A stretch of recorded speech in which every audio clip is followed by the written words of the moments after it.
내가 이 두루마리의 예언의 말씀을 듣는 모든 사람이라고 말씀하고 있다는 것입니다. 이 두루마리의 예언의 말씀은 요한계시록을 말하는 것입니다. 이 요한계시록을 읽고 듣고 하는 모든 사람들에게 증언한다라고 말씀을 하고 있습니다. 그 증언의 내용이 무엇입니까? 하나님의 말씀, 누구든지 이것들을 외에 더하면, 다시 말하면 하나님의 말씀을 더하면 하나님이 이 두루마리에 기록된 재앙들을 그에게 더할 것이다 라고 말씀을 하고 있다는 것입니다.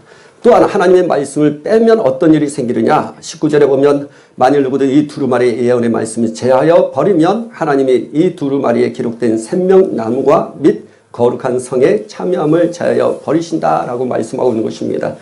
그래서 하나님의 말씀 요한계시록을 읽고 듣고 하는 사람들은 이 말씀을 빼거나 더하면 안 되는 것입니다. 그러면 이 예언의 말씀을 어떻게 해야 되는가?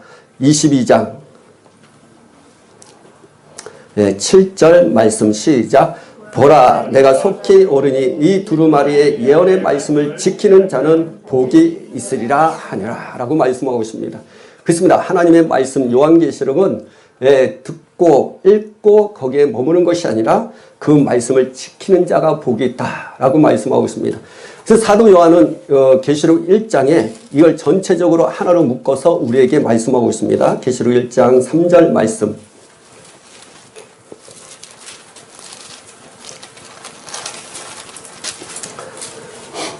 읽읍시다. 시작. 이 예언의 말씀을 읽는 자와 듣는 자와 그 가운데 기록한 것을 지키는 자는 복이 있나니 때가 가까움이라 라고 말씀하고 있습니다. 그래서 이 예언의 말씀은 읽고 듣고 그 가운데 지키는 자가 복이 있다라고 말씀하고 있는 것입니다. 계시록은 그냥 공부만 하는 것이 아니에요. 아, 이 말씀이 뭐냐? 이 드 증인, 요새 저한테 질문 던지는 부분도 드 증인이 뭐냐? 14만 4천이 누구냐? 막 이렇게 얘기하는 분들이 많아요. 그리고 천년왕국이 어떻게 될 것인지, 휴고가 어떻게 될지, 거기에 대한 질문을 하고 있다는 것입니다. 그 질문을 해서 많은 지식을 갖는다 하더라도 하나님의 말씀을 지켜 행하지 않으면 아무 소용이 없는 것입니다. 계시록은 읽고 듣고 묵상하는 것으로 끝나는 것이 아니라 지켜야 된다는 사실을 말씀하고 있다는 것입니다. 그래서 많은 사람들이 이게 지킨다는 것이 의미가 잘 이렇게 와닿지 않아요. 왜 와닿지 않습니까? 바로 이게 이 말씀이 어떤 말씀이냐? 예언의 말씀이라는 것을 사도 요한이 이야기하고 있기 때문입니다. 자, 예언은 지켜야 돼요? 지키지 말아야 돼요? 어떤 면에는 지켜야 할 부분도 있지만 그 예언을 또 이제는 앞으로 될 일인데 어떻게 될 수도 있고 안 될 수도 있고. 상징으로 보니까 이 말씀을 지킬 수가 없는 것입니다. 여러분, 예언의 말씀이라는 것은 반드시 지켜야 할 말씀이라는 것입니다.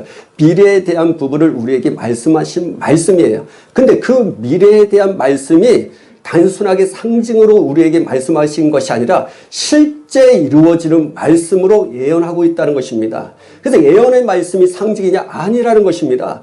그래서 예언의 말씀이 상징으로 생각하다 보니까 이 예언의 말씀, 다시 지키지 아니해도 상징이니까. 상징은 지킬 이유가 없거든요. 그래서 행함이 따르지 않는다는 것입니다. 근데 사도 요한은 우리에게 말씀하신 것이 이게 예언의 말씀이지만 이게 상징으로 우리에게 주어진 것이 아니라 실제 일어날 일에 대한 부분으로 말씀을 하고 있고 예언을 하고 있기 때문에 그 말씀을 그대로 지킬 것을 말씀하고 있다는 것입니다. 만약에 사도 요한이 이 예언의 말씀이 상징으로 우리에게 주어졌다면 이거는 실제로 이루어지는 것이 아니라 그냥 하나의 영적인 교훈, 영적인 어떤 교훈이나 감동으로 끝날 것입니다. 행함이 그렇게 있을 이유가 없다는 것입니다. 그러나 사도 요한은 예언을 하더라도 이거는 반드시 속히 될 일에 대해서 정확하게 우리에게 말씀을 하고 있기 때문에 이거는 예언의 말씀이지만 상징이 아님을 우리에게 말씀을 하고 있다는 것입니다. 자, 1장 1절에 말씀하고 있습니다. 시작. 예수 그리스도의 계시라. 이는 하나님이 그에게 주사 반드시 속히 일어날 일들을 그 종들에게 보이시려고 그의 천사를 그 종 요한에게 보내어 알게 하신 것이다. 그래서 예수 그리스도의 계시라라고 말씀하고 있습니다. 이 계시는요, 요한계시록은 그냥 다시 말하면 그냥 사람이 묵상해서 뭔가 보여준 게 아니라 예수님께서 친히 우리에게 계시한 것이라고 말씀하고 있다는 것입니다. 사실 여러분 이 계시라는 뜻이 무엇입니까? 예를 든다면, 자, 보자기 안에 사과를 놔뒀어요. 그러니까 사과가 있어요. 근데 보자기를 딱 덮었어요. 그러면 보자기를 덮었기 때문에 그 안에 있는 물건이 무엇인지를 전혀 몰라요. 근데 보자기를 딱 끄집어내면, 그 안에 사과가 딱 담겨져 있다. 이걸 알 수 있는 것이에요. 이거의 계시입니다. 근데 여러분 한번 보십시오. 저기 다니엘서의 다니엘서는 구약입니다. 구약 성서입니다. 그림자입니다. 그래서 다니엘에게는 하나님께서 뭐라고 하냐, 그것을 임봉하라. 다시 말하면 이걸 임봉하고 펼쳐서 보이지 말라, 이게 말씀하고 있어요. 다니엘서는 감춰져 있는 거예요. 근데 요한계시록은 그렇지 않습니다. 계시록은 보여주는 것입니다. 그래서 예수 그리스도의 계시라는 거예요. 다니엘은 감춰져 있는 것이고, 다니엘서는 그렇고 요한계시록은 보이는 것이에요. 계시예요. 그래서 다니엘서를 통해서 자꾸만 뭔가 이렇게 알아가는데, 여러분요, 다니엘서는 이렇게 7년 대환란에 대한 이야기가 나오는데, 계시록에는 7년 대환란에 대한 부분이 나와 있지 않고 3년 반, 42달만 이렇게 표현되어 있다는 것입니다. 그래서 자꾸만 다니엘서를 통해서 뭔가 종말에 대한 걸 알려고 하고, 하나님의 역사하심을 자꾸만 그 종말에 대한 역사적인 부분을 자꾸만 알려고 하는데, 그걸 여러분 들어가면 들어갈수록 헤매는 것입니다. 그래서 그래서 거기에 다니엘서는 상징으로 풀 수밖에 없어요. 그래서 어떤 녹새가 있고 뭐가 있고 막 이런 얘기를 하는 게 다 상징으로 보는 거예요. 그래서 노마 시대에 그것이다 이렇게 얘기하는데, 여러분 이걸 상징으로 보니까 그래요. 그러나 계시록만큼은 이거는 상징이 아니고 예언의 말씀이지만 그게 상징이 아니라 속히 될 일에 대한 부분을 말씀하고 있다는 거예요. 그래서 1절에 나온 게 예수 그리스도의 계시라, 이는 하나님이 그에게 주사 반드시 속히 일어날 일들을 그 종들에게 말씀하신 것이다. 상징이면 일어날 이유가 없어요. 상징이면 여러분 그게 실제로 빨리 될 일이 아니에요. 이거는 영적 교훈이고 감동일 뿐이에요. 그래서 지켜도 되고 안 지켜도 되고 그냥 교훈이니까 감동으로 할 수밖에 없는 거예요. 그러나 그게 아니에요. 이 요한계시는 반드시 속히 될 일에 대한 부분을 말씀하고 있다는 것입니다. 근데 많은 사람들이 그러면 이 계시록에 보면 이게 우리가 상상할 수 없는 언어들이 있다. 이건 상징을 풀 수밖에 없지 않느냐. 한마디로 7 눈에 대한 이야기가 나와요. 이 성경 1장에 보면 이거는 성령 하나님의 역사가 아니냐. 이거 상징을 풀지 않으면 어떻게 7 눈이야. 어떻게 하나님이 7 눈이 될 수 있냐. 이렇게 얘기하시는 분이 있어요. 그러면서 하는 말이 그게 상징 아니냐. 이렇게 얘기하는 거예요. 여러분이 잘 들으셔야 됩니다. 사도 요한이 본 거는 진짜 본 거예요. 2절을 한번 봅시다. 시작.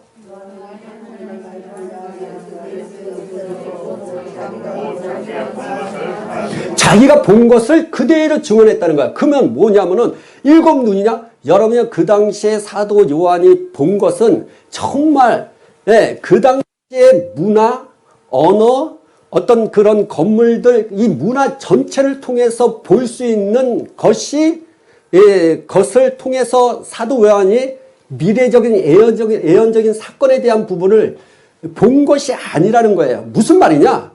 그 당시 문화, 언어적인 것을 통해서도 도저히 이해되지 않는 부분이에요.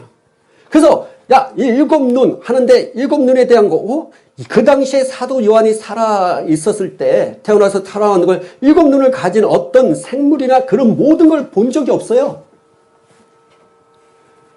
그렇기 때문에 어떻게 언어적으로 표현하기가 어려운 거야.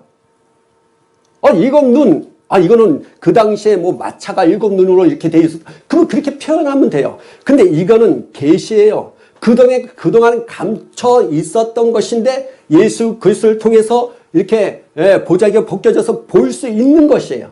근데 자기가 딱 보니까 그 당시의 문화나 언어로 봤을 때 그걸 어떻게 설명할 수 없는 것이기 때문에 그냥 자기가 본 것을 그대로 적은 것입니다. 그래서 상징이 아니에요. 이해하시겠어요? 사도 요한은 그대로 본 것을 전한 거예요. 여러분요, 옛날에 한마디로 얘기하면 중세시대에 아니면 그 전에 아니면 우리 조선시대에 비행기 있었어요? 없었어요. 근데 그 조선시대에 갑자기 계시가 보이는데 미래적인 것을 보는데 뭐가 쇳덩어리 같은 게 하늘을 날아. 그 그 당시 조선시대의 사람이 딱 봤을 때 저걸 비행기라고 말을 하겠어요? 아니면 뭐라고 얘기할까요? 야, 쇳덩어리인데 새가 크고 같기도 하고 새인데 어떻게 쇳덩어리가 나르지? 그럼 그대로 봐서 그대로 표현한 겁니다. 그와 같다는 것입니다. 계시록은 사도 요한이 본 것을 그대로 이야기한 것이기 때문에 그 당시에 언어적으로 또는 그 당시에 문화적인 것, 그 예술적인 것을 통해서 무엇이라고 표현할 수 없기 때문에 그대로 본 것을 이야기해서 일곱 눈처럼 보였다. 그래서 상징이 아니라는 거예요. 본 거예요. 그래서 계시록을 본다는 것은 여러분요, 그 말씀을 지킨다는 것은 그대로 믿고 한다는 것입니다. 상징이 아니라는 것입니다. 예언이기 때문에 상징이냐? 아니라는 거야. 예언이지만 반드시 속힐 될 일에 대한 부분이고, 그리고 상징이 아니라 그 당시에 언어적인 문화적인 표현할 수 없고 그냥 본 것을 그대로 한 것입니다. 그렇기 때문에 우리는 그것을 그대로 봐야 하는 것입니다. 솔직히 말하면 우리도 마찬가지잖아요. 우리도 여러분 천사 봤어요? 보는 자가 있고 보지 못한 자, 저도 천사 잘 못 봤어요. 나이가 있느냐 없느냐 저도 몰라요. 근데 봤으면 어떻게 할 거예요? 설명할 거 아니에요. 근데 보지 못한 사람들은 뭐냐? 그건 상징이라 이렇게 얘기할 수 있겠어요? 그렇기 때문에 계시록을 본다는 것은 바로 하나님의 말씀을 읽고 듣고 그 가운데 지키는 자가 복이 있다는 말씀을 하고 있는 것입니다. 그래서 지금 계시록은 하나님의 말씀은 제하거나 빼면 안 돼요. 그래서 계시록을 지금 보는 눈이 뭐냐면은 이건 상징이다 빼버려요. 제하여 버린다는 거예요. 그리고 뭐냐? 이거는 이렇다 하면서 더해버려요. 그래서 더하는 자에게는 재앙이 올 것이고 제하여 버리는 사람은 생명나무와 그 성에 들어갈 것을 해서 제하버린다라고 말씀하고, 지금은 예수님도 솔직히 말해서 구름 타고 오신다? 속해 온다? 이게 믿지를 못하는 사람도 있어요. 그래서 천국도 상징으로 본다는 것입니다. 왜냐면 그 예루살렘 성이 천국이라고 생각을 해요. 이게 너무 안타까웁니다. 그래서 여러분들이 보는 이 계시록을 보는 거는 반드시 있는 자들이 듣는 자들은 반드시 지켜야 할 것을 말씀하고 있습니다. 지금 시대가 마지막 시대라고 얘기합니다. 종말에 대해서 많은 분들이 이야기하고 있습니다. 읽고 듣는 것으로 끝나는 것이 아니라 행해야 되는 것입니다. 그럴 때 그 계시록에 주어진 하나님의 복들을 우리가 받아 누릴 수 있는 것입니다. 그 복이라는 것은 이기는 자에게 주시는 상급인 것입니다. 그래서 마지막 때는 성도들이 상급을 향해서 달려가야 됩니다. 제가 왜 이런 이야기 하느냐? 저하고 어제 저희 아내하고 운동 좀 했어요. 운동을 하면서 걷는데 너무 마음이 아픈 게, 좀 예전에는 주님이 좀 많이 위로해 주셨어요. 우리 성도들을.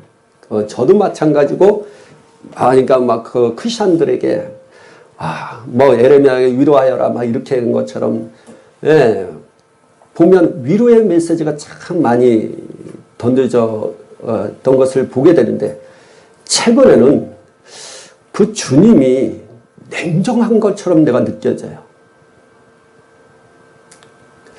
왜 냉정할까 했더니, 여러분 마지막 때는 행동하는 거 외에는 없어요. 언제 위로받으면서, 위로 필요하지요. 고생했다, 애썼다, 그래 좀만 더 참자, 야 달려가자. 근데 예전에는 그런 말을 들으면, 말씀하시면, 주님이 위로하시면 듣고 행동했거든요, 성도님들이. 근데 그 이야기를 들어도 반항을 해요, 성도님들이. 하나님 그럴 수 있어요. 그럼 빨리 해결해야 되지 않겠어요?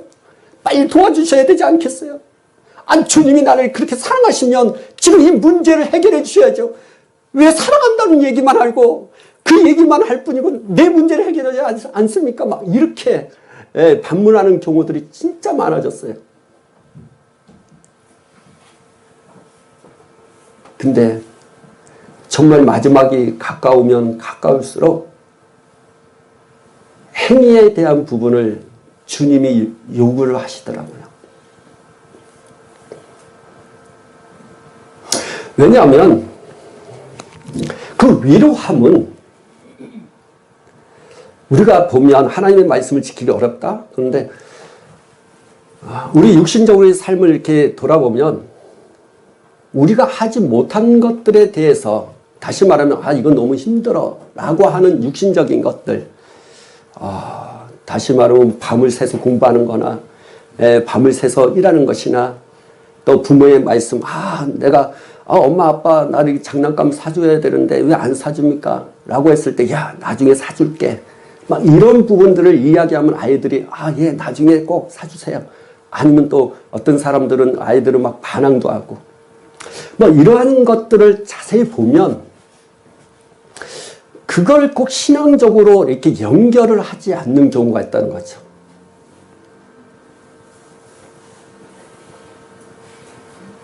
자기 육신을 위해서는 잠도 안 자면서 성공을 위해서 노력을 하는데 저 영원한 생명과 영원한 천국에서의 그 삶, 그 상급에 대한 부분들을 알고 있음에도 불구하고 그렇게 노력을 안 해요. 너무 육신적이라는 거예요. 한번 따져보면 하나님 앞에 원망할 게 아니잖아요. 한번 예를 들까요? 자녀가 부모에게 요구를 합니다. 근데 그 요구를 부모가 안 들어줘요. 그러면 그 자녀가 요구를 안 들은 그 부모를 향해서 엄마 아빠는 내 아빠 아니야. 내 요구를 들어주지 않아. 아빠, 엄마 아빠 아니야.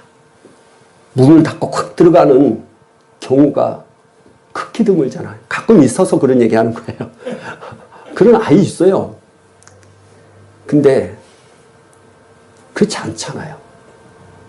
부모가 요구를 안 들어준다 해서 자식이 부모를 인정하지 않는 자녀가 없는데 하물며 우리의 생명이 되시고 우리를 창조하신 그 아버지가 우리의 요구를 안 들어준다고 해서 우리 크리스찬들이 하나님을 아버지라고 내 아버지가 아니야 라고 하는 분들이 점점 많아져요. 왜 내 병을 안 고쳐줘? 왜 내 자녀를 왜 안 고쳐줘? 왜 문제를 해결하지 않아? 내 아버지가 아닌 것 같아. 내가 꼭 고아인 것 같아 라고 이야기하시는 분들이 있어요. 그래서 육신적인 그 삶이 신앙적인 삶하고 비슷하다는 사실을 좀 알아야 하는데 그렇지 않다는 거예요. 신앙과 삶을 따로 보고 있어요. 신앙과 삶을 따로 보니까 부모에게 순종을 하지 않는 거예요. 여러분이 부모에게 순종하지 않는 것이 하나님을 공경하지 않는 것이라고 얘기했어요. 그러면서 부모에게 순종하지 않으면서 공경하지 않으면서 주님을 나의 아버지라고 고백하는 것 자체가 맞지가 않는 거죠. 그래서 신앙과 삶은 따로 보는 게 아니에요. 신앙은 삶 속에서 나타나야 하는 것입니다. 삶이 신앙인 것입니다. 그래서 하나님의 말씀을 들으면, 읽으면 그걸 삶 속에서 적용을 해야 하는 것입니다. 그게 적용이 안 돼 갖고 삶 속에서 하나님의 역사하심을 보지 못하는 거예요. 삶 속에서 하나님의 역사를 경험하지 못하는 사람들의 대부분 사람들은 삶 속에서 하나님의 말씀을 적용 못한다는 것입니다. 그냥 하나의 깨달음으로 그냥 하나의 윤리 도덕적인 차원에서 교훈을 받을 뿐이지 쉽지 하지 않습니다. 삶이 바뀌지 않아요. 이게 문제입니다. 가끔 제가 이런 얘기하면 가끔 놀래요. 목사님이나 성도님들이. 그러니까 어떤 얘기냐. 저거 거짓말 안 해요. 난 거짓말 안 해요. 이게 놀라는 거예요. 아니, 어떻게 거짓말 안 하면서 살지? 이런 눈초리야. 여기 있어요. 거짓말 안 하면서 사는 사람. 제가 중1 때 주님 앞에 회개하면서 내가 다시는 욕하지 않겠습니다. 저가요, 원래 초등학교 때 유명한 학교에서 유명한 사람이었어요. 아이들이, 친구들이 저한테 찾아왔어요. 왜 유명하냐? 내가 욕을 잘 만들거든요. 그래갖고 아이들이 야, 욕 하나 좀 만들어줘. 내가 그렇게 욕을 잘했어요. 중1 때 주님 만나고 수련회 때 눈물 콧물 흘리면서 내가 주님 다시는 내가 욕하지 않겠습니다. 저 지금까지 욕 한 번도 한 적이 없어요. 이런 얘기하면 안 믿어요. 있을 수 없다고 얘기해요. 여러분, 그러나 착각은 하지 마세요. 내가 욕 안 한다 해서 다른 죄는 안 졌나? 아니요, 다른 죄는 졌어요. 그러니까 무슨 말이야? 사람들에게는 그래도 우리가 가장 이길 수 없고 그 죄를 계속 반복적으로 할 수 없는 것들이 있어요. 그 큰 것이라면 큰 것이라고 생각한 것이 거짓말이에요. 욕이에요.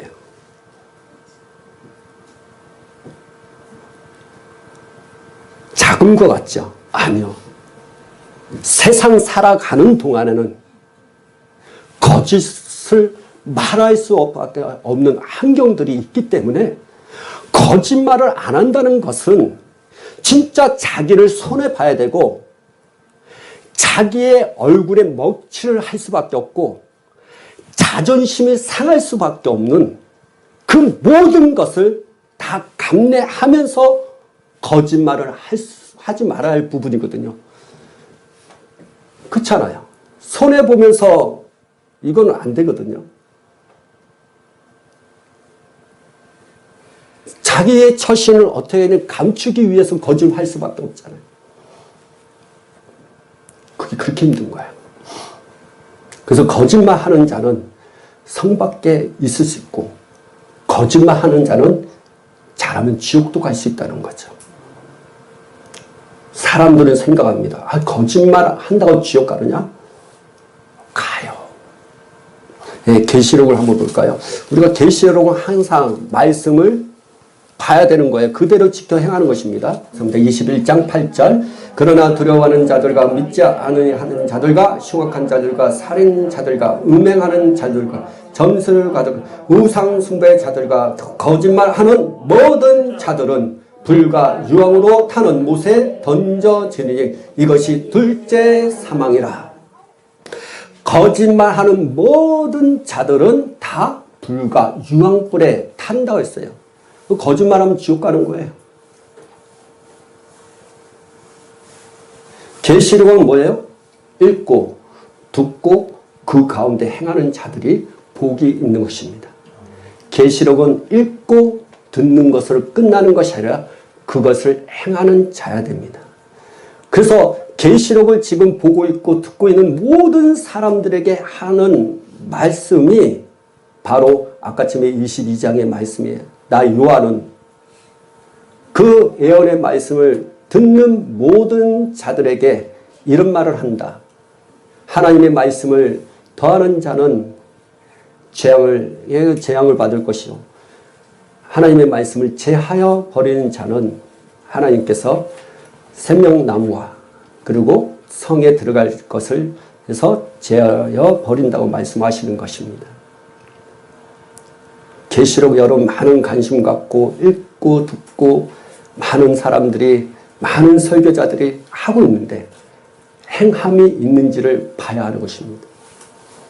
그래서 계시록을 볼 때는 여러분들이 읽을 때는 계시록 반드시 읽어야 됩니다. 여러분 프리메이슨들이 다시 말하면 지금 교회들 가운데 그 프리메이슨에 사로잡히는 교회들이 있어요.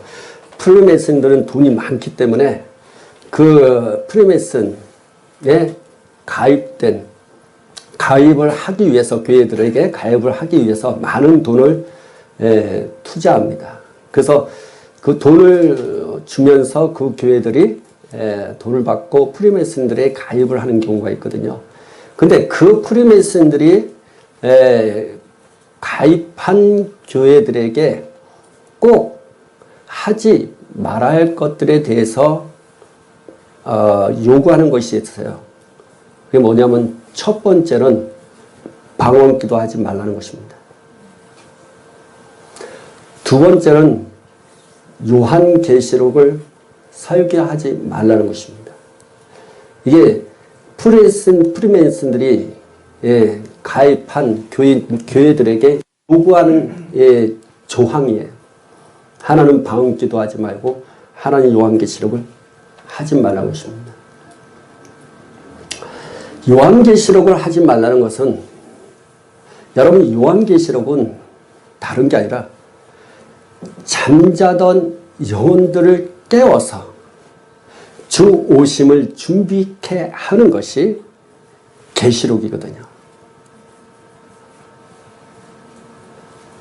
그래서 신부 단장을 이야기하는 말씀들, 그래서 영혼들이 잠자지 말고 주 오심이 곧 가까우니 깨어서 신부 단장할 것을 말씀하고 있기 때문에, 계시록을 교회들이 하지 않는다면, 설교를 하지 않는다면 성도들은 다 잠을 자게 될 것이기 때문에, 성도들을 다 영적인 잠으로 재우기 위해서 프리메이슨들은 요한계시록을 강의하지 않도록, 설교하지 않도록 교회들에게, 프리메이슨에 가입된 교회들에게 요구하고 있다는 사실입니다.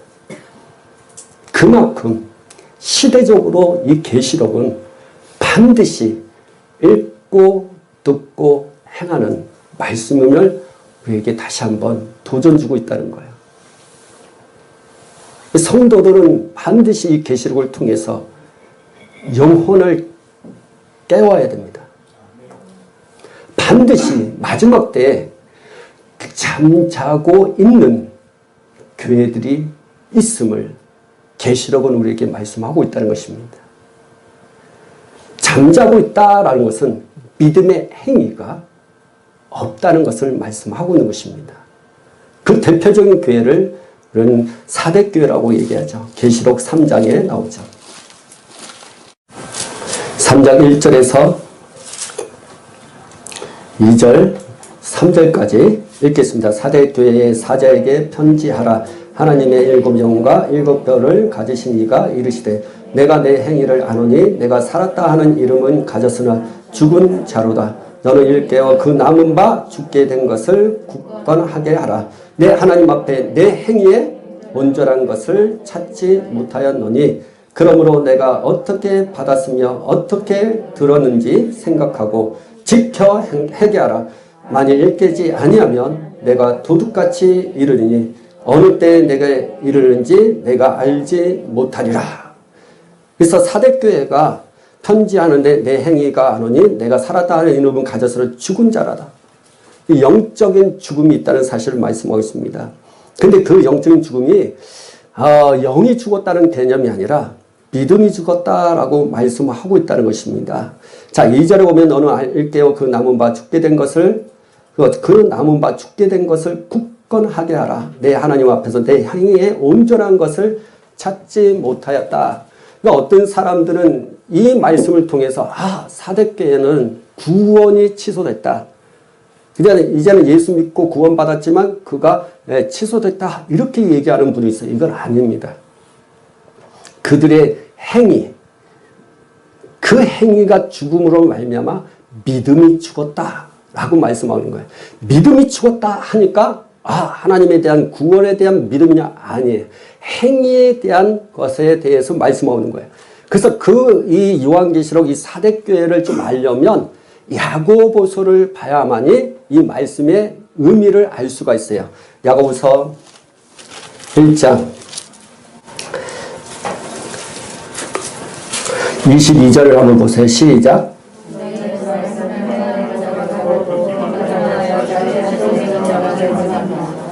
그렇죠. 말씀을 듣고 듣기만 하고 행하지 아니한 사람들은 자신을 속이는 자와 같다라고 말씀하고 있습니다. 그 뜻은 뭐냐면은 내가 말씀을 들었어. 나는 열심히 듣고 있고 깨닫고 있어. 근데 뭐예요? 행함이 없기 때문에 그 사람이 착각할 수 있는 것이 뭐냐? 나는 믿음이 있고 나는 신앙이냐? 이렇게 얘기할 수 있다는 것입니다. 근데 그게 신앙인이 아니라 종교인이에요. 그래서 2장을 한번 볼까요? 17절에 보세요. 시작. 그렇죠. 이와 같이 행함이 없는 믿음은 그 자체가 죽은 것이다 라고 말씀하고 있어요. 그래서 행함이 없는 믿음은 반드시 죽어있는 믿음이다 라고 말씀하는 거예요. 그래서 내가 믿음이 있다 라고 한다 하더라도 자신을 속일 수 있다는 것입니다. 왜? 듣고 행하지 아니하기 때문입니다. 그래서 자기는 듣고만 하고 행하지 아니하기 때문에 믿음이 있다고 생각하기 때문에 사람들에게 병든 자에게 손을 얹는데 중요한 건 병이 안 난다는 것입니다. 사람들은 생각합니다. 내가 왜 병든 자에게 손을 얹었는데 병이 안 났지? 본인이 하나님의 말씀을 듣고 행하지 않는 자기 자신을 속이는 믿음을 갖고 있는지, 믿음은 갖고 있는데 행함이 없음으로 말미암아 그 믿음이 죽어 있는지를 전혀 모르고 자기가 안수해서 병을 낫기 위해서 기도했기 때문이라는 것입니다. 그 병이 나을 수 있는 사람이 있어요. 기도해서 병이 나은 사람이 누구냐? 온전한 믿음을 갖고 있는 자라는 사실을 말씀하고 있습니다. 자, 야고보서 5장 15절 16절 믿음의 기도는 병든 자를 구원하려니 주께서 그를 일으키시리라. 혹시 죄를 범하였을지라도 사함심을 받으리라. 그러므로 너희 죄를 서로 고백하며 병이 낫기를 위하여 서로 기도하라. 의인의 간구는 역사하는 힘이 큽니다. 글쎄요. 믿음의 기도는 병든 자를 구원한다라고 말씀하고 있습니다. 여러분, 믿는 자들에게 병든 자를 구원한다. 이 구원이라는 것은 의미가 다양하게 표현되어 있습니다. 그래서 구원하니까 영혼에 대한 구원이지 이렇게 생각하는데 아니요. 그것도 포함되어 있어요. 그래서 구원하면 내가 내 죽었던 영이 살아나서 내가 예수 믿고 구원해 영이 구원받는 걸 말하는 거예요. 그래서 영원히 구원받는 것도 구원이고 또 하나의 구원이 뭐냐? 내가 병에서 병이 있었는데 치유를 받은 것을 또 구원이라고 얘기하는 것입니다. 또 구원이라는 것은 환경이 바뀌어지는 것을 구원이라는 거예요. 막혔던 환경이 바꾼 것을 구원이라. 그래서 시편을 통해서 환경 속에서 막 기도하면서 환경이 막혀 있을 때, 장애물이 있을 때 하나님이여 나를 구원하여 주시옵소서. 그러니까 하나님께서 구원하셨다. 그래서 환경 속에. 그래서 구원하면 영이 구원받았다. 구원하면 치유를 받았다. 구원하면 환경이 바뀐 것을 구원이라는 것입니다. 근데 이것을 이런 포괄적인 의미를 갖고 구원이라고 얘기하는데 이런 포괄적인 의미를 갖고 구원에 대한 그 레벨이 거의 비슷한 단어가 있어요. 그것이 뭐냐면은 평강이라는 단어예요. 그 구약 시대는 샬롬이라고 얘기하죠. 그래서 이스라엘 백성들은 인사할 때 샬롬, 미국 사람들이 인사할 때 굿모닝, 한국 사람이 인사할 때 안녕하세요. 중국은 모르겠어. 일본은 하여튼간 이스라엘 백성들이 샬롬 하는 평강하다. 그래서 예수님 당시에도 저기 제자들이 나가서 복음을 전파하다 하고 만약에 저기 뭐라 할까? 어느 집에 들어갈 때 평안을 이렇게 강구하고 평안을 빌 것을 이야기하고 있습니다. 그래서 평강, 샬롬 이 뜻이라고 평안, 그 뜻 안에는 평안, 평화, 그 치유, 부귀, 이게 다 포함되어져 있는 것이 샬롬이에요. 샬롬 하면 그냥 인사 차원이 아니에요. 당신에게 평강이 임할지어다. 당신에게는 평안이 임할지어다. 당신에게는 치유가 임할 것이다. 당신에게는 구원의 역사가 임할 것이고 물질의 복을 받을 것이다. 그게 평안이에요. 근데 그것처럼 지금의 신약의 구원에 대한 부분도 이렇게 포함되어 있어서, 그래서 15절에 믿음의 기도는 병든 자를 구원하려 치유가 될 것이다. 어떤 기도야? 믿음의 기도라는 거예요. 그 믿음은 완전한 믿음이라고 말씀하고 있는 것입니다. 그냥 여기는 그냥 믿음이라고 나오는데, 자, 2장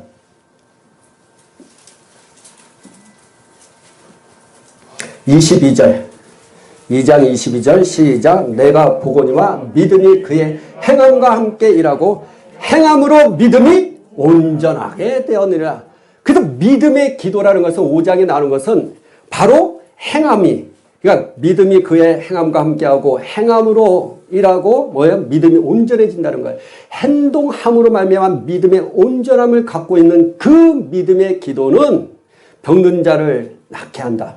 그 기도가 어떤 기도를 하는지 아십니까? 그 기도가 그냥 기도가 아니에요. 믿음의 기도는 그냥 믿음의 기도가 아니에요. 이 기도에 대해서 야고보가 얘기합니다. 한번 다시 볼까요? 5장 16절 시작. 그러므로 너희 죄를 서로 고백하며 병이 낫기를 위하여 서로 기도하라. 의인의 간구는 역사하는 힘이 그라. 이 믿음의 기도, 행함으로 믿음의 행함과 함께하고 행함이 믿음으로 인하여서 온전한 믿음을 가졌을 때 그 믿음의 기도는 병든 자를 나는데, 그 믿음의 기도를 의인의 간구라고 얘기했습니다. 여러분이 의인의 간구라는 단어를 이렇게 쓰니까 의인의 기도가 있죠. 여러분이 의인의 기도가 얼마나 큰 기도인지 여러분 대표적인 것이 어디에 나와요? 창세기에 나오잖아요. 여러분 창세기는 의인의 기도가 없어서 망했잖아요. 누구예요? 소돔과 고모라잖아요. 아브라함이 하나님 앞에 기도했잖아요. 소돔과 고모라를 벌할 것이다 하니까 하나님이요, 의인이 없어서 내가 소돔과 고모라를 막 없애버린다. 의인이 없었다 그래요. 의인이. 그래서 막 50명, 40명, 10명의 의인이 없어서 소돔과 고모라가 무너졌잖아요. 그러면 그들에게는 뭐가 없었다는 거예요? 믿음을 갖고 있는 자가 없었다는 거예요. 그러면 믿음을 갖고 있는 자가 없었다는 건 무엇이에요? 행함이 없는 자들이었다는 거예요. 하나님의 말씀에 불순종하며 살아가면서 그냥 잠깐만 동성애 쪽으로 들어가고, 이래야 하나님께서 어떻게 소모라 고모라를 완전히 무너뜨리고 그 가운데 하나님께서 끄집어냈죠. 그 의인이 누구였습니까? 바로 롯이었어요. 롯은 하나님 앞에 의인이었어요. 누구하고 비교했을 때 그 당시에 소모라하고 고모라, 소돔과 고모라하고 비교했을 때 의인이었다는 것입니다. 여러분이 예수님께서 이 땅에 오시고 예수님께서 이 땅에 오셨죠. 그리고 오셨는데 바로 그 의인의 개념이 예수님이 오신 이후부터 다 달라졌어요. 뭐냐, 구약시대의 의인의 개념은 비교의였어요. 다시 한번 상대적인 의라는 거예요. 다른 사람과 비교해서 의로운 사람, 이걸 의인이라 이야기했습니다. 그러나 예수님이 이 땅에 오셔서 예수님은 어떻게 오셨어요? 의인으로 오셨어요. 그리고 그분이 십자가에 달려 죽으시고 부활하셨어요. 그리고 그 부활하신 그 예수 그리스도를 믿는 모든 사람을 향해서 예수님께서 뭐라고 하냐면은 저기 의인이라고 얘기했어요. 이 의인을 칭의라라는 거예요. 죄인이지만 의인이 될 수 없지만 그러나 예수를 믿는 것 때문에 의인이 되었다라고 말씀하는 거예요. 그래서 그것을 아무리 이야기해도 알 수가 없는데 성령께서 오셔서 그것을 우리에게 밝히 말하심을 통해서 의인이 어떤 의인인가, 그것을 정확하게 우리에게 말씀하고 있었다는 거예요. 자, 요한복음 16장.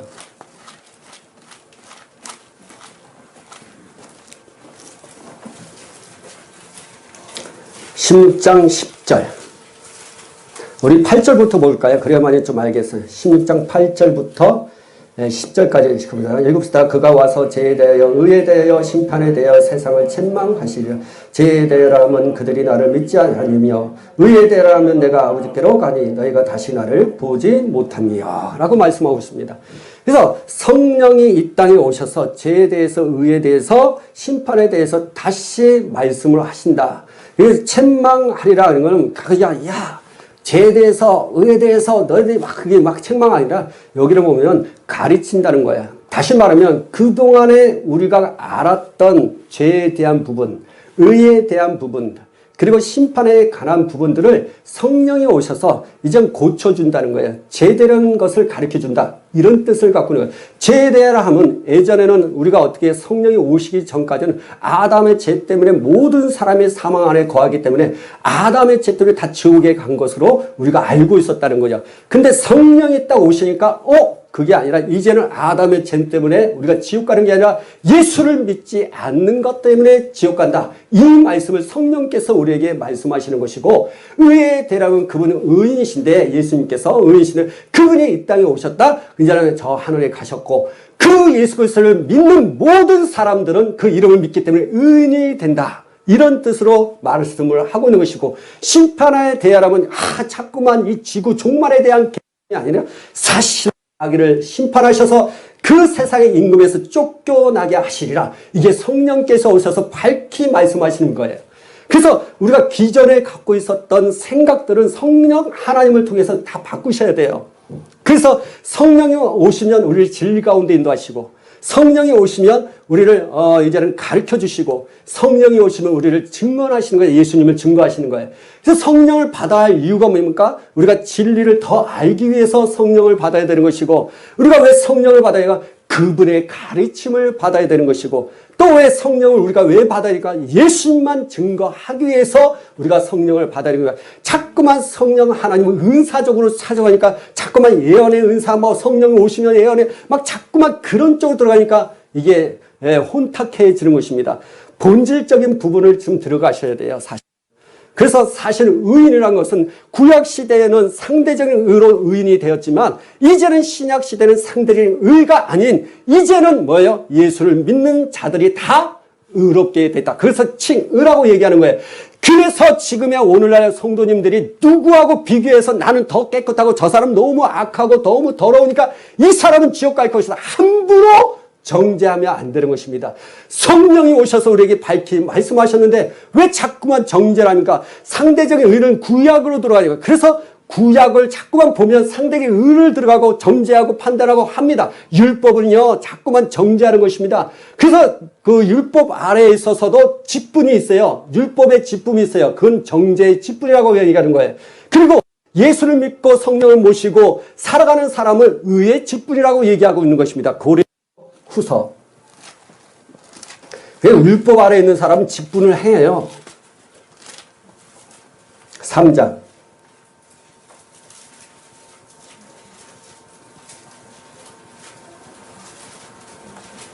6절부터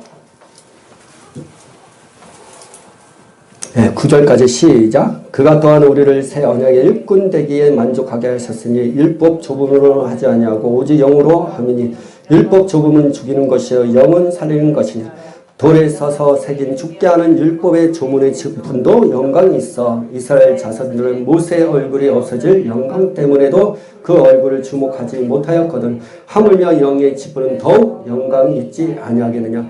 정죄의 직분도 영광이 있으니 의의 직분의 영광이 더욱. 그래서 정죄의 직분이 있고 율법 아래에 있는 사람은 정죄의 직분이 있는 것이고 이제는 복음 아래에 있는 사람은 성령을 모셔서 그 성령의 일꾼인데 그걸 영의 직분이라고 얘기하고 그 직분은 의의 직분이라고 얘기하는 것입니다. 저와 여러분의 직분은 의의 직분이에요. 성령을 모셨고 그래서 정말 그리스도의 일꾼은 어떤 사람이냐. 성령을 모시는 자가 그리스도의 일꾼이에요. 성령을 모시지 않으면 그리스도의 일꾼이 될 수가 없어요. 여러분 예수 믿는다 하더라도 성령이 내 안에 계시지 않으면 일꾼이 될 수가 없어요. 왜? 정확하게 나오잖아요. 이거 우리를 새 언약의 일꾼을 되게 하셨다. 새 언약의 일꾼이에요. 새 언약의 일꾼. 새 언약의 일꾼은요. 예수 믿고 구원받고 성령을 모셔서 방언을 할 때 우리가 새 언약의 일꾼이 되는 것입니다. 그렇지 않으면 새 언약의 일꾼이 될 수 없어요. 여러분 한번 보세요. 아, 목사님 그게 말이 됩니까? 사도행전 1장 8절. 저 그냥 얘기하는 게 아니라 사도행전 1장 8절 읽어보세요. 시작. 오직 성령이 너에게 임하시면 너희가 권능을 받고 예루살렘과 온 유대와 사마리아 땅끝까지 이르러 내 증인이 되라. 여러분 성령이 오셔가지고 예수님의 증인이 되는 거예요. 성령이 오시지 않고 성령이 내 안에 계시지 않으면 증인이 될 수가 없어요. 증인이 될 수 없기 때문에 뭐냐면 그에게 권능이 임하지 않아요.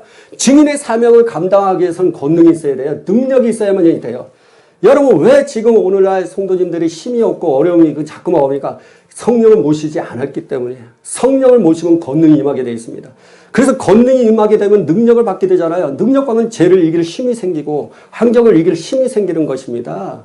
그러니까 그것은 자신을 이길 힘도 있는데 근데 성령을 받았는데도 불구하고 자꾸만 방언 기도를 해야 성령 받고 하는데도 불구하고 자신을 이기지 못하고 환경을 이기지 못하고 자꾸만 죄를 이기지 못하는 이유가 무엇일까요?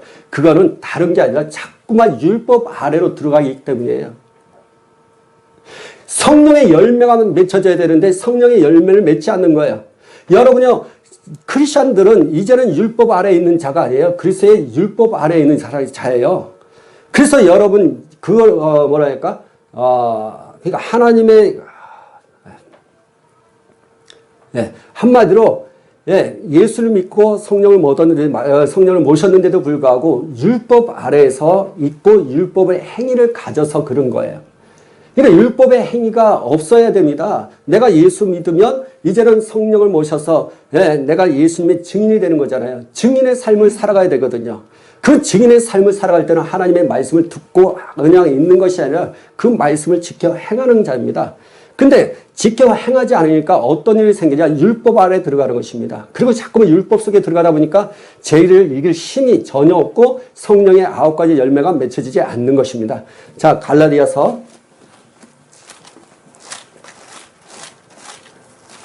5장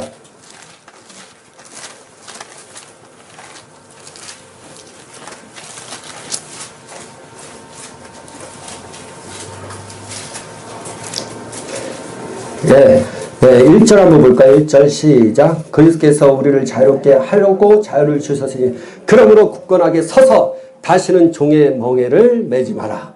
여러분 종의 멍에를 매지 말라. 이게 뭔지 아십니까? 율법이에요. 율법. 자, 그것이 어디에 나와요? 4장에 나오죠.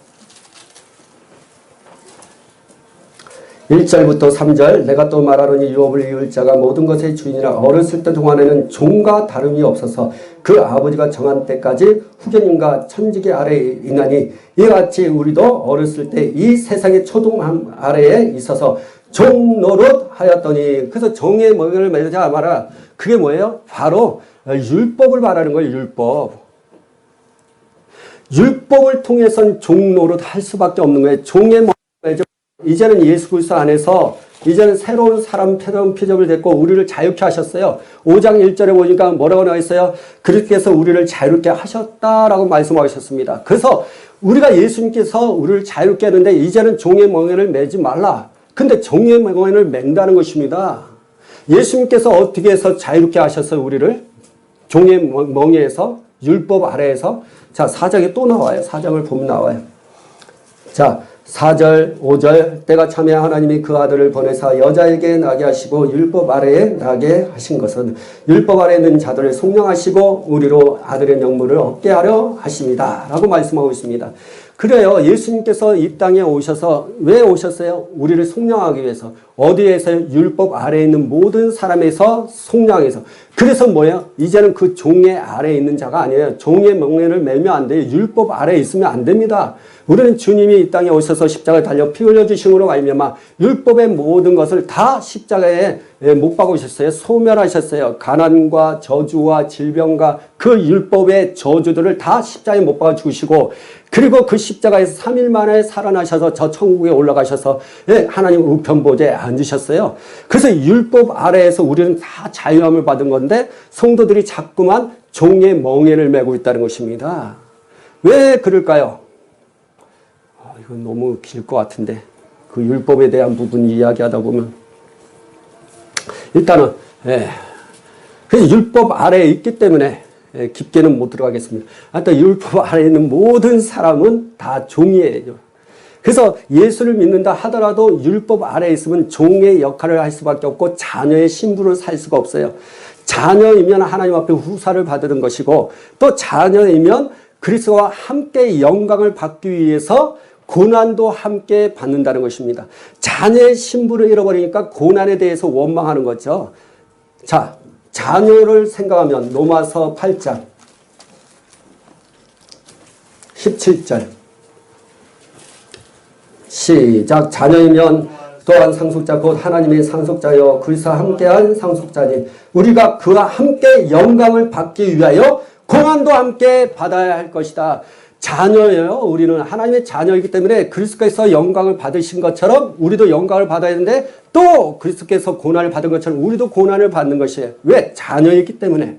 근데 율법 아래에 있는 사람은 종이고 그렇기 때문에 자녀의 신분으로 삶을 살지 못하니까 율법 아래에 있는 사람은 종으로서 사니까 자유함이 없고 거기는 기쁨이 없고 소망이 없고 또 가장 중요한 건 고난에 대해서 원망하고 불평할 수밖에 없어요. 그래서 구약의 사람들은 문제 있을 때마다 하나님 앞에 원망하고 불평하고 왜 그랬냐고 그래서 여러분이 애굽에 있는 이스라엘 백성들이 하나님 앞에 원망했죠. 광야 그 이스라엘 백성들이 거기서 출애굽했잖아요. 애굽에서 건져냈잖아요. 광야에서 또 앞에 원망 삶을 구약 시대의 삶을 한번 보면 다 고난이 왔을 때 원망한 거예요.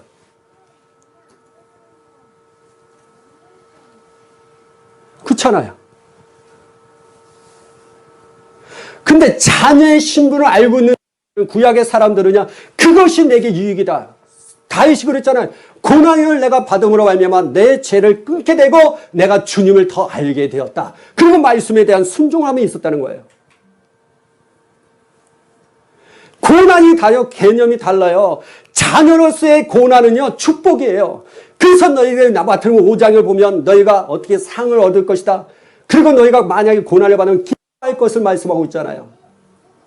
고난은 내게 유익이라고 얘기했고, 그 고난을 통해서 우리가 인내를 얻게 된다라고 말씀하고 있잖아요. 성도들이 왜 인내가 없습니까? 고난을 받지 않아요. 고난이 오면 그렇게 원망하고 한번 야고보서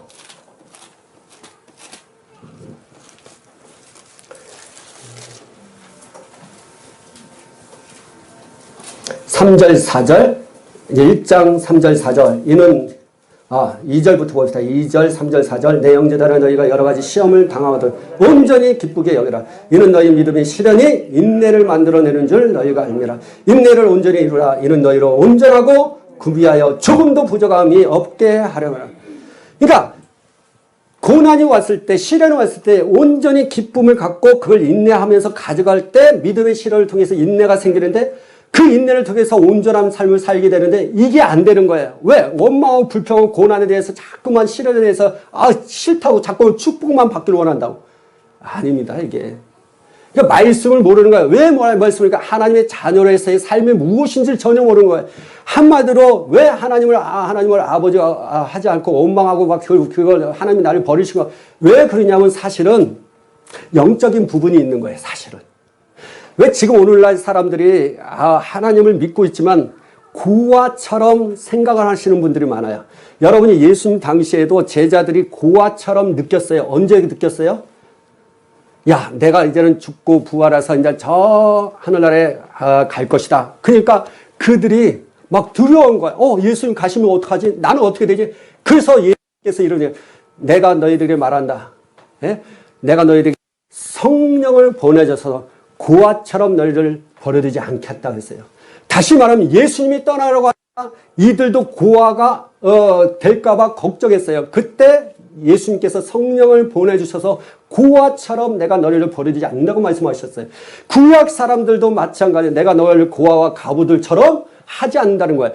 왜 여러분이 고아와 과부들처럼 그렇게 하지 않겠다고 자꾸 메시지를 던지고 그렇게 던진 이유가 아셔요? 영적인 부분이에요.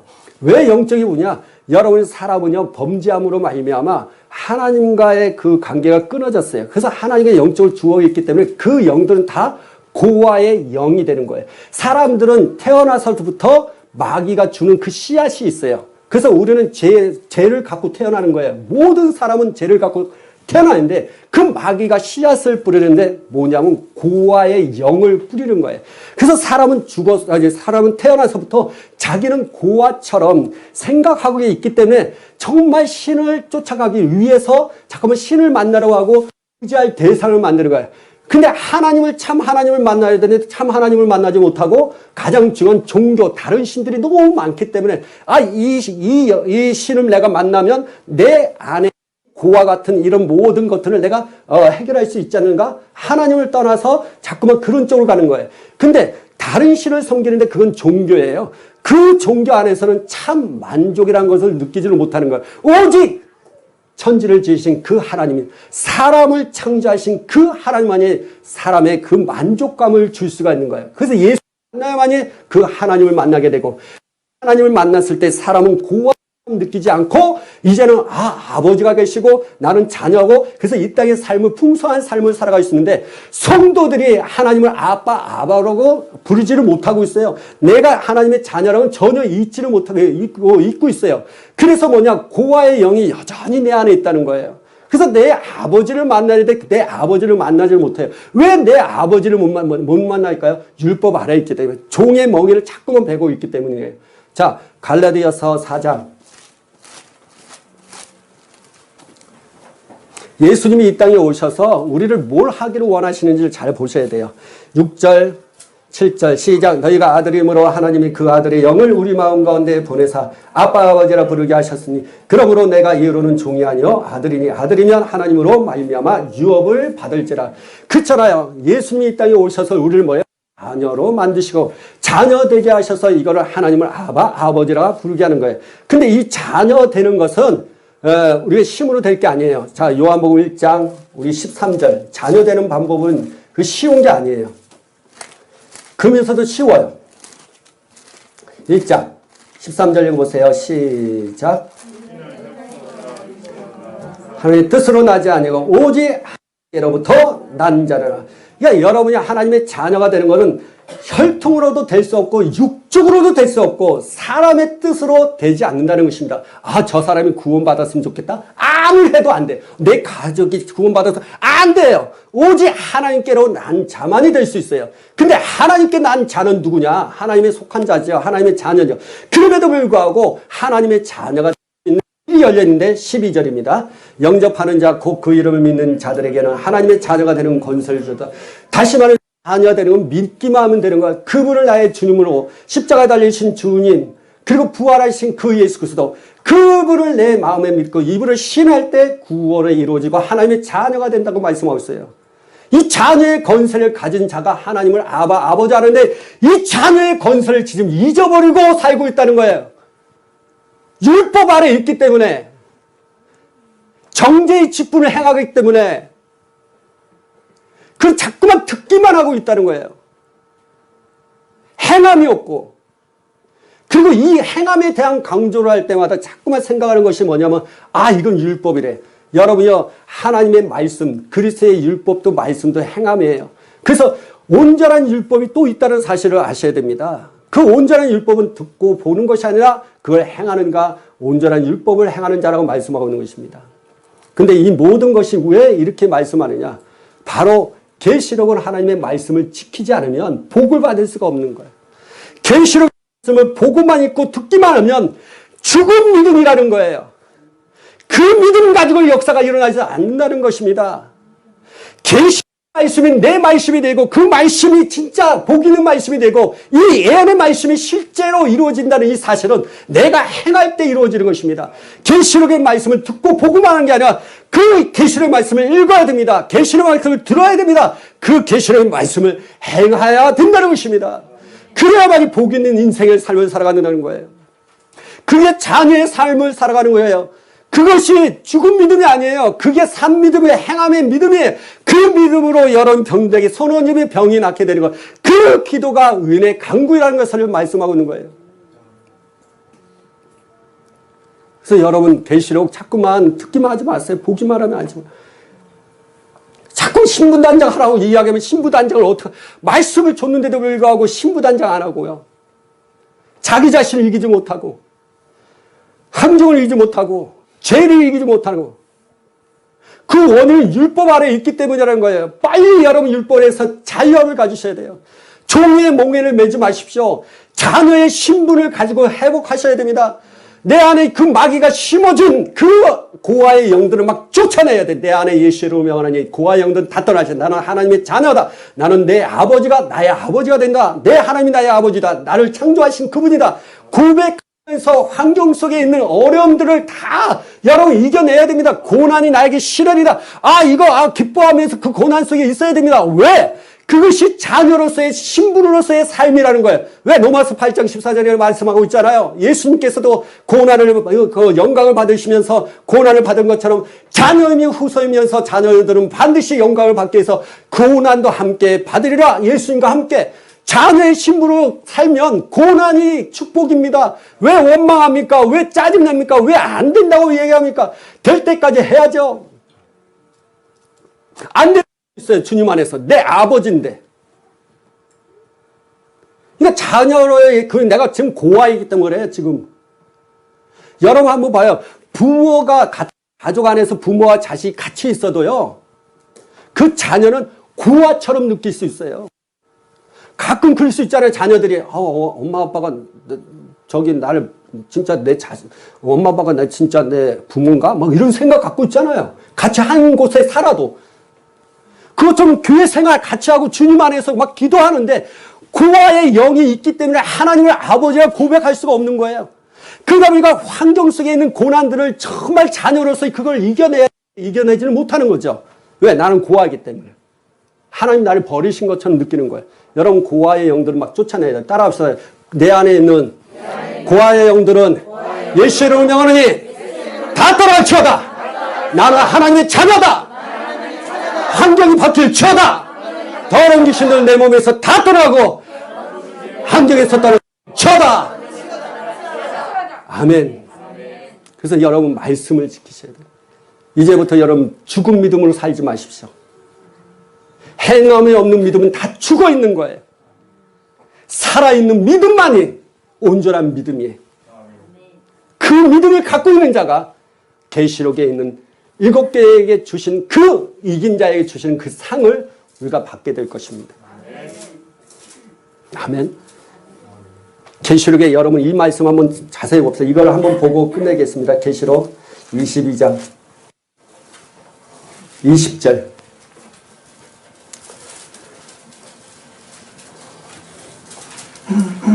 같이 봅시다. 이것들을 증언하신 이가 이르시되 내가 진실을 속히 오리라 하시거늘 아멘. 주 예수여 오시옵소서.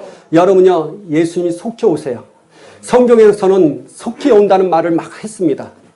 예, 사도 요한도 속히 온다, 속히 올 것이라고 말씀을 했어요. 그럼에도 불구하고 어떤 말씀이 처하냐, 내가 진실로라고 했어요. 여러분요, 주님은 속히 오신데 진짜로 오셔요. 여러분, 우리가 바라올 이제는 속히 온다는 것은 이제는 진실이에요. 어느 순간에 오십니다. 여러분요, 성경에서는 이게 설교가 좀 길었기 때문에 사람들이 듣다가 포기를 할 겁니다. 그래서 아주 중요한 메시지를 지금 얘기해 드릴게요. 듣다가 여러분 포기해서 벌써 끝나는 사람이 있거든요. 여러분요, 휴거가 2번 일어납니다. 성경에서는 휴거가 오는데 첫 번째는 도적같이 오는 휴거가 있고 또 하나의 휴거는 나팔을 불면서 오시는 휴거가 있어요. 그래서 성경의 계시록에 보면 도둑같이 오는 휴거가 기록이 되어 있고 나팔을 불면서 오시는 휴거가 있습니다. 도둑같이 오는 휴거는 많은 사람들이 휴거를 받지 못할 것입니다. 오직 처음 익은 열매, 그 열매들, 신부들만 올라가게 될 것입니다. 네, 데살로니가 전서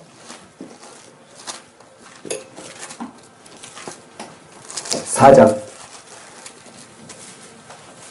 아니요, 5장. 5장 봅시다, 5장. 4절 시작.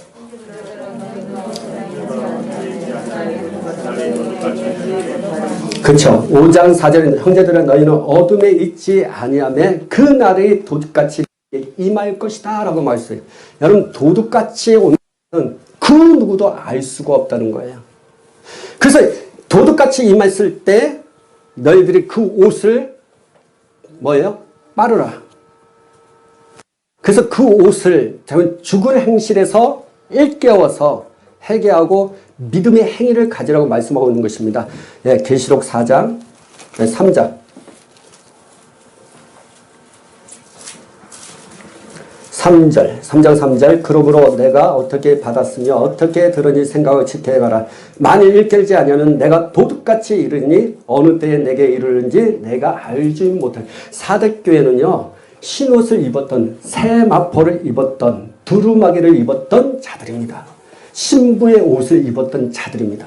그들이 계속 빨고 있었어야 되는데 하나님 앞에 말씀대로 순종하면서 그 삶을 살아가는데 그들은 영적인 잠을 가져 잤어요. 믿음이 죽었어요. 행위가 없었기 때문에. 그래서 도둑같이 오게 되면 세마포를 입을지라도 그들은 환난에 넘겨질 수 있다는 사실을 사도 요한이 그걸 알고 너희들을 일깨워서라도 도둑같이 왔을 때 다 환난에 넘어갈 수도 있으니까 깨어 있으라고 말씀을 하고 있는 것입니다.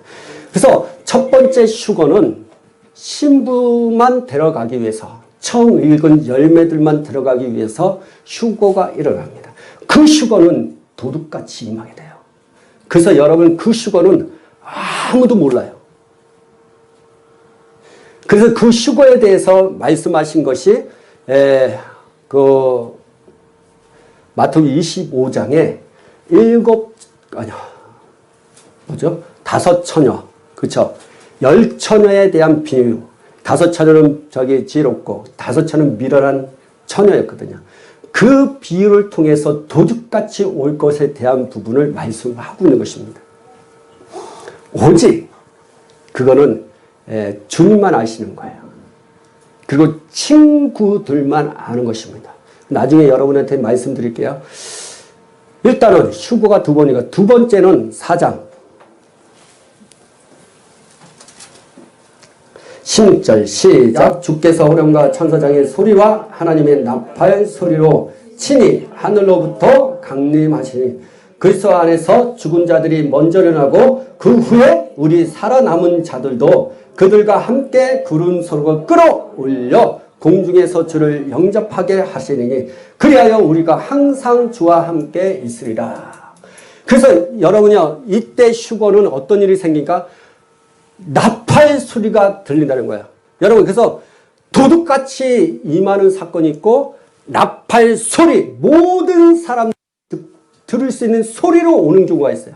그래서 이거를 공중재림이라고 얘기합니다. 예수님께서. 그럼 공중재림을 2번이라고 하는데 사실은 3번 정도입니다. 엄밀히 따지면 휴거에 대한 이야기를 하는 건데 사실 공중재림은 3번 있어요. 첫 번째가 뭐냐면은 신부만 데리고 휴거, 그때 공중재림이 있는 것이고 두 번째 휴거는 바로 나팔 소리를 했을 때 죽은 자가 살아나고 그 다음에 뭐예요?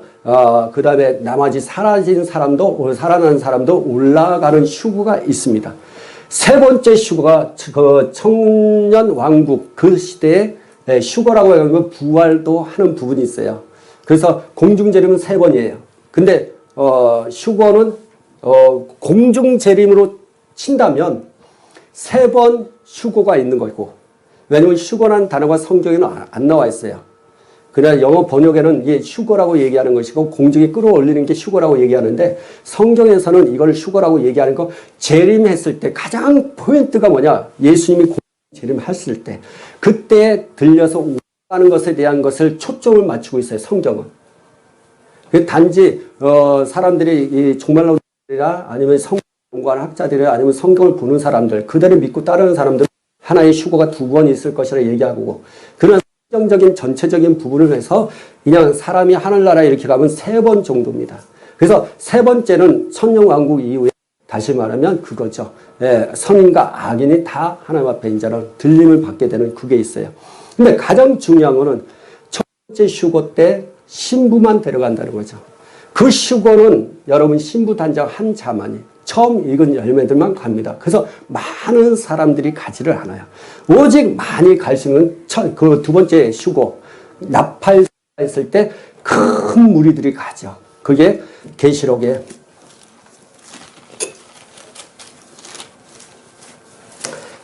7장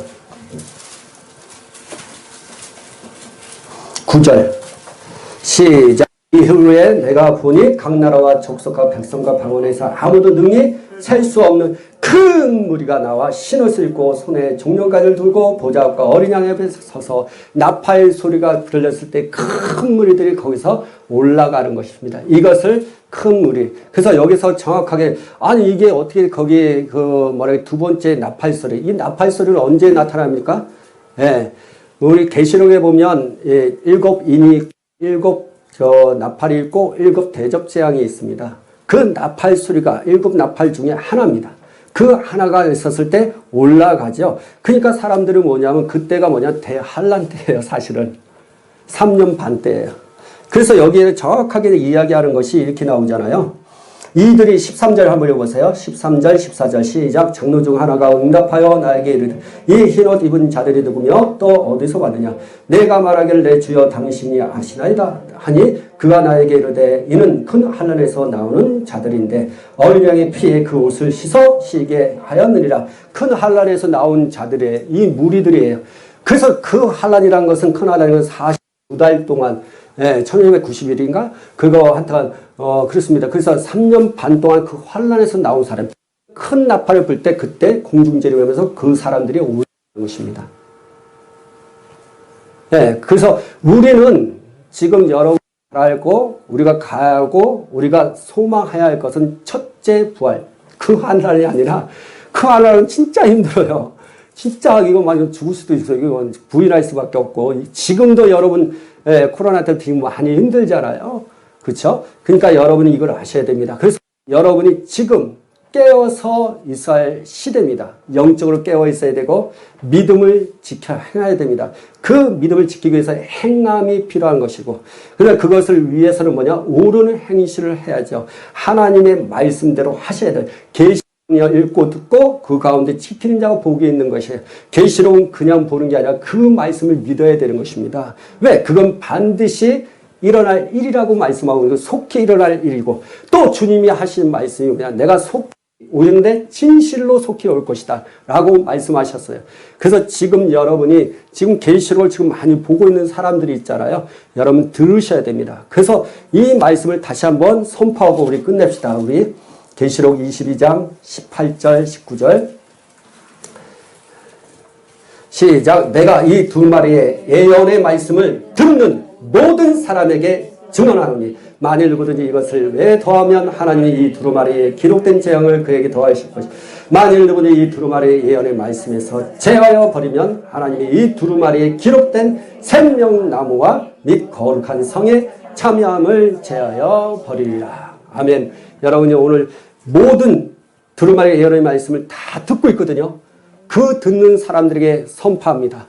여러분요, 그 말씀을 더하거나 또 제하지 마십시오. 그리고 오직 말씀을 읽고 듣고 그 가운데 지킴으로 말미암아 복 있는 자가 되시기를 주의 이름으로 축복합니다. 오늘 이 말씀을 하면서 기도하시길 바랍니다. 하나님, 이 첫째 번째 우리가 부활을 휴고를 당할 수 있도록 우리가 세마포 입는 부분들 옷을 입혀달라고 간절히 기도하시고요. 또 성령의 사람 되게 하고 또 정말 말씀을 듣기만 하는 것이 아니라 행하는 자가 되겠고 정말 행함으로 말미암아 온전한 믿음으로 믿음의 기도를 하는 자가 되게 하기를 원합니다. 여러분의 믿음의 기도가 없기 때문에 은혜의 기도가 없기 때문에 하나님이 상달이 안 되는 거예요. 저와 여러분이 믿음의 기도가 되어야 되고 은혜의 강구가 되어야 됩니다. 어떻게 됩니까? 그 말씀을 믿고 행할 때 행함을 통해서 여러분의 의인이 되는 거고 그게 은혜의 강구고 여러분의 믿음의 기도가 되는 것입니다. 그때 하늘문이 열리는 것입니다. 아멘. 그래서 여러분이 회개하시고 내가 또 행함이 없었다면 주님 빨리 회개하기 바랍니다. 이 시간 우리 그 말씀을 생각하면서 기도하는 시간 갖기로 합니다. 기도하겠습니다. 이 시간은 아버지 하나님 역사하여 주시옵소서. 이 시간도 하나님 우리를 붙들어 주시기 바랍니다. 노라바바라바 시레비 카라바라바 시레비 카라바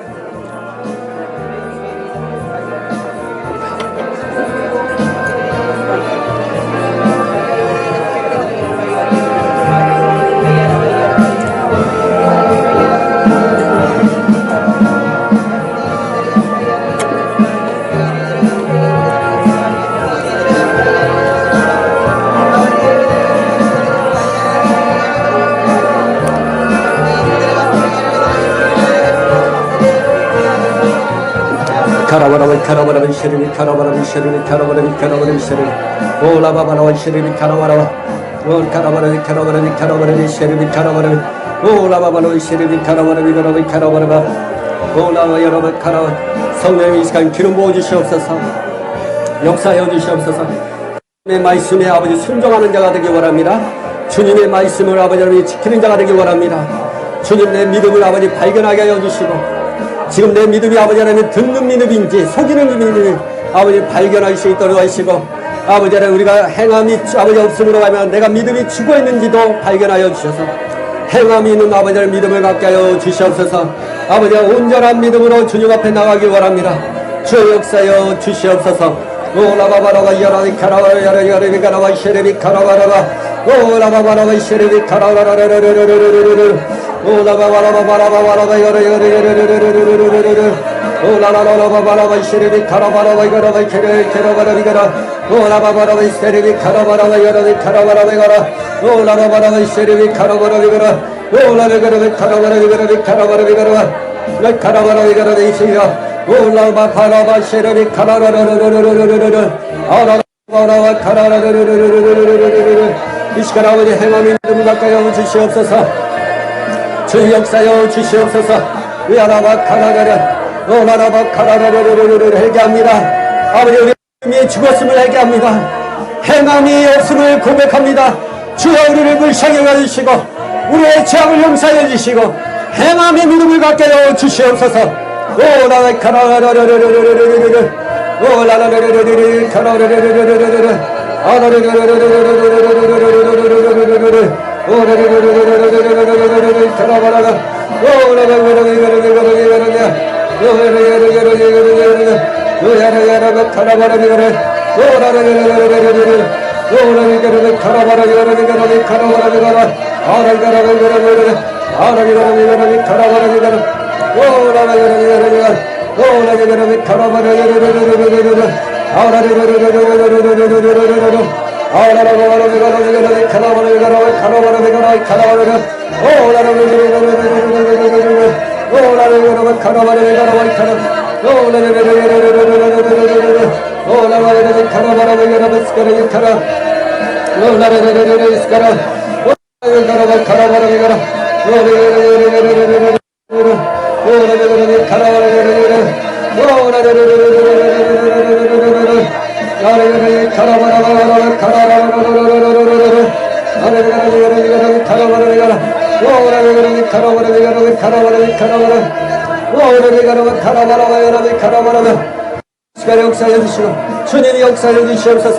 아버지 채우셔서 역사해 주시고 모든 묶음이 풀어지게 하여 주시옵소서.